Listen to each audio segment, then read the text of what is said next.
بسم الله الرحمن الرحيم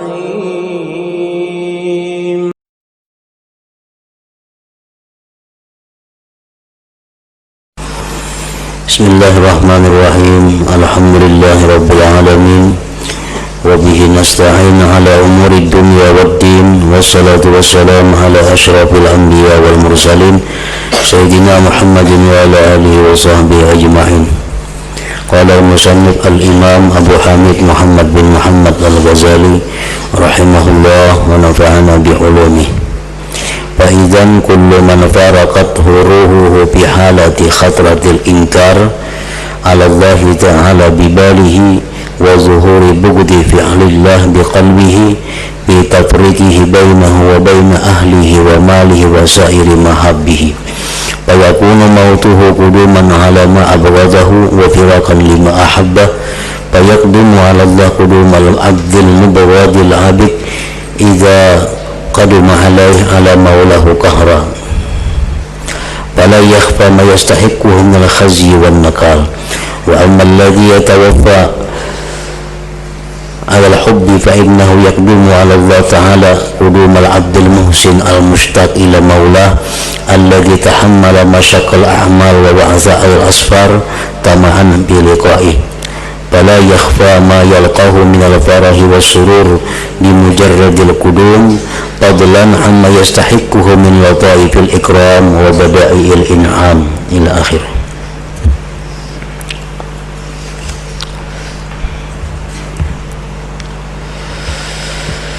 Makna daripada kalam Al-Imam Al-Ghazali rahimahullah wa nafa'ana bi'ulumih. Maka dengan demikian setiap orang yang berpisah dengan rohnya, setiap orang yang meninggal dunia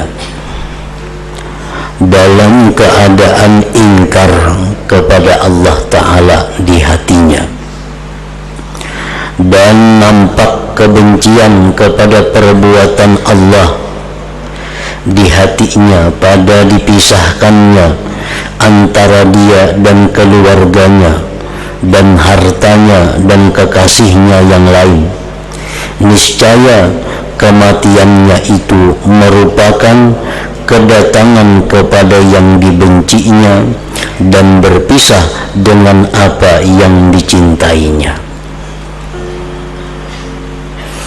Nah, orang yang dicabut nyawanya dalam keadaan tidak suka kepada Allah, orang yang dicabut nyawanya dalam keadaan kecewa atas ketetapan Allah yang ingin memisahkannya dengan hartanya, dengan keluarganya, dengan orang-orang yang dicintainya. Nah, orang yang dicabut nyawanya dalam keadaan seperti yang demikian itu, maka dia berarti akan mendatangi kepada tempat yang dibencinya dan ia berpisah dengan apa yang dicintainya. Nah, di saat kita menghadapi kematian, di situ kita sudah tahu, diberitahu bahwa kita ini mati. Mungkin orang-orang di sekitar kita belum tahu, tetapi ini orang sudah diperlihatkan oleh Allah tanda-tanda kematian untuk dirinya. Antara lain bahwa diperlihatkan kepadanya tempat yang akan dia datangi, surga atau neraka. Nah, di saat itulah bahwa seseorang ini sudah berada dalam keadaan kepastian bahwa dia akan mati, akan berpisah dengan harta, keluarga, dan orang-orang yang dicintainya. Nah, apabila di saat itu hatinya kecewa kepada ketetapan Allah itu, hatinya sangat berat menghadapi perpisahannya dengan dunia ini, maka itu alamat bahwa dia akan menempati tempat yang sangat dibencinya di hari kiamat. maka ia datang kepada Allah sebagaimana datangnya seorang hamba yang dimarahi, yang meninggalkan rumah tanpa pamit. Jika ia pulang kembali kepada majikannya secara paksa, maka tidak samar lagi apa yang berhak dengannya daripada kehinaan dan siksaan. Orang yang ingin bertetap di dalam dunia, orang yang ingin selalu berada di tengah-tengah harta dan keluarganya, dan dia tidak ingin dimatikan oleh Allah, maka orang ini andai kata dimatikan, maka dia sama halnya dengan seorang budak yang secara paksa dikembalikan kepada tuannya. Tentu dia akan mendapat kehinaan, mendapat hukuman daripada tuannya itu.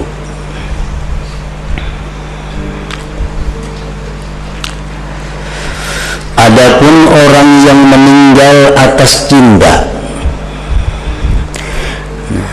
adapun orang yang meninggal atas cinta, maka sesungguhnya ia datang kepada Allah Ta'ala seperti datangnya seorang hamba budak yang berbuat baik dan merindukan kepada majikannya, yang ia menanggung kesulitan-kesulitan pekerjaannya dan kesukaran-kesukaran perjalanan karena menginginkan segera dapat bertemu dengan majikannya. Maka tidak samar lagi apa yang ia temui daripada kegembiraan dan kesenangan dengan semata-mata bertemu, lebih-lebih dari apa yang ia berhak dengannya daripada lemah lembutnya kemuliaan dan indahnya pemberian. Nah, jadi umumnya manusia tidak suka kepada kematian. Makanya kalau ditunda, kematian itu selalu ditunda. Itu fitrah yang ada pada diri setiap manusia. Kenapa manusia itu tidak suka kepada kematian? Padahal dia meyakini bahwa kematian itu adalah bertemu Allah, bertemu Tuhannya, bertemu dengan orang yang menciptakannya. Tetapi kenapa kita ini kada katuju lawan kematian itu? Nah, para ulama mengambil dari berbagai hadis Rasulullah Sallallahu Alaihi Wasallam, kenapa sebab kita ini kada katuju bertemu Allah atau kada suka dengan kematian itu. Pertama sebabnya adalah karena kita cinta dunia, karena kita cinta kepada dunia. Sedangkan bertemu Allah itu berarti meninggalkan dunia. Berhubung dunia yang dicintainya, otomatis dia kada akan mau berpisah dengan dunia itu. Nah, salah satu penyebabnya adalah kecintaannya kepada dunia.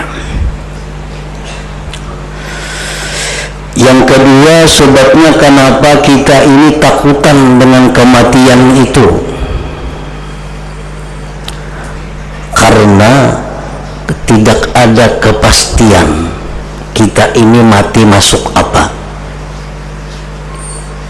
masuk surga kah atau masuk neraka. Kada ada kepastian. Sedangkan dunia, sesakit-sakitnya kita dalam dunia, kawah aja disandang, sesusah-susahnya dalam dunia kawah aja dipikul. Tapi kalau aku mati, aku belum tahu ke mana matiku, ke surga atau ke neraka. Nah, karena ketidakpastian itulah manusia itu takutan mati. Kalau perlu hendak mati.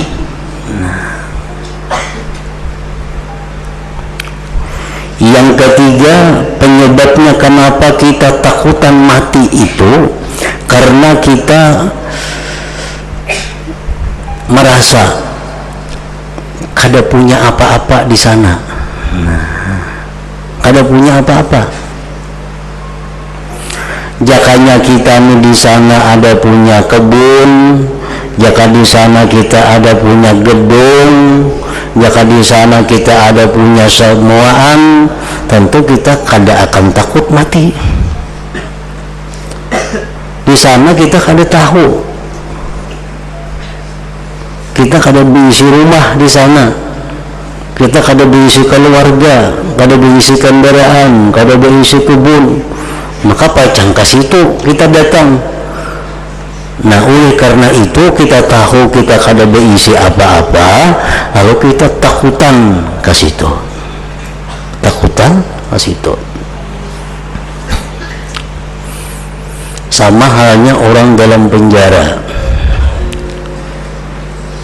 Orang dalam penjara itu susah, makan terbatas, semuaan terbatas. Tapi ia tahu kalau keluar pada penjaranya bakal dibunuh orang, karena banyak susah menghadang. Ini kan dalam penjara bagaimana kayak apa kasusahnya? Karena bila keluar pacang ada yang menghantamnya, yang lebih parah pada penjara. Nah, sama halnya dunia ini adalah penjara.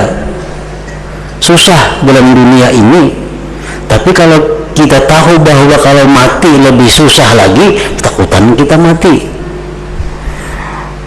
Nah, jadi itulah sebab-sebabnya kita takutan mati, karena kita kecintaan lawan dunia ini.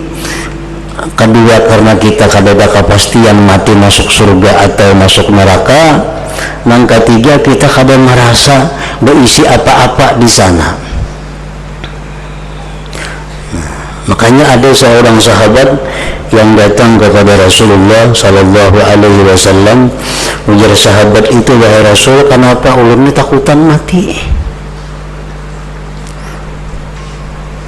Dengan makna hadis dijelaskan bahwa ujar Nabi, dahulukan harta engkau, niscaya engkau tidak takut akan mati. Harta dahulu akan kirim ke sana, akan rumah di sana, mukar kebun di sana. Jadi siapakan semuaan di sana, niscaya kada takutan kita mati itu. Kayak apa kita maulah kebun di sana?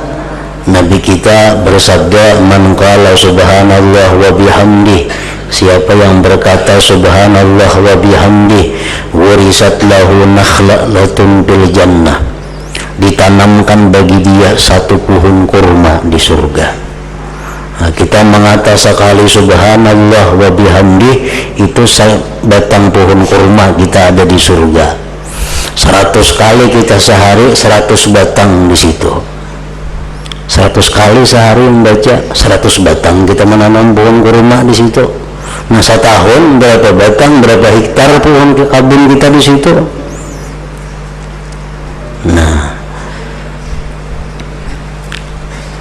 Rasulullah bersabda lagi, man bana masjidan banallahu baitan fil jannah banallahu lahu baitan fil jannah. Siapa yang membangun masjid di dalam dunia ini, ujar Nabi, Allah akan membangunkan dia gedung di dalam surga. Nah, makanya ujar Nabi, qaddim malaka, dahulukan harta engkau, kirim dulu ke sana, niscaya kita kada takut, kada benci akan kematian itu. Nah, berhubung kita ini kada ada persiapan apa-apa di sana, otomatis takutan kita mati, hendak hidup di dalam dunia. Maka bila parahatan kita hendak hidup dalam dunia, mati kita itu mati ngarannya su'ul khatimah, karena mati atas kecintaan kepada dunia.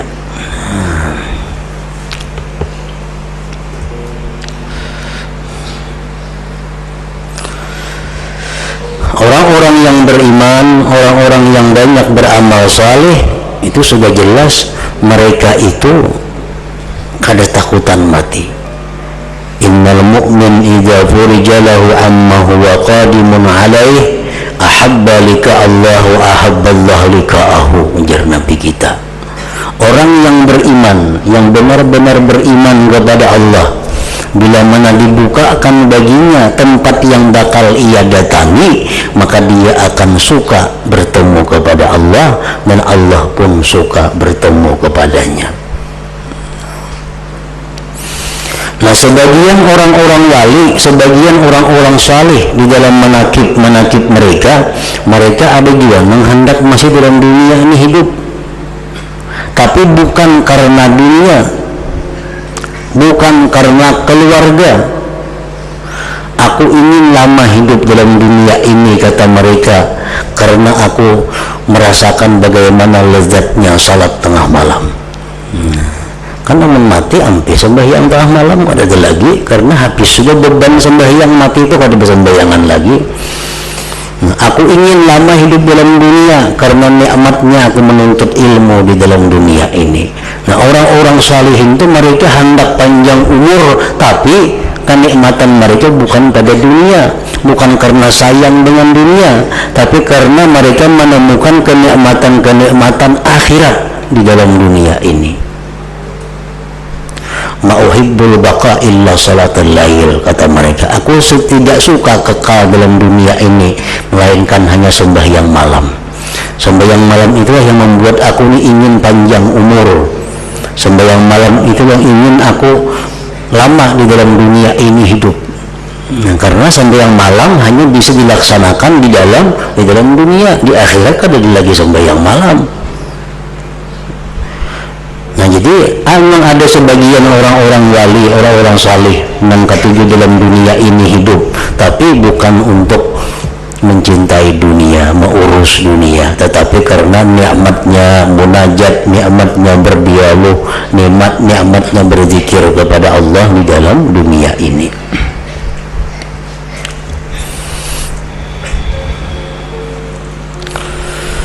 Adapun akhir hidup yang kedua, yang mana ia di bawah yang pertama dan tidak membuat orang itu kekal di neraka. Kalau orang mati dalam keadaan i'tikad yang salah,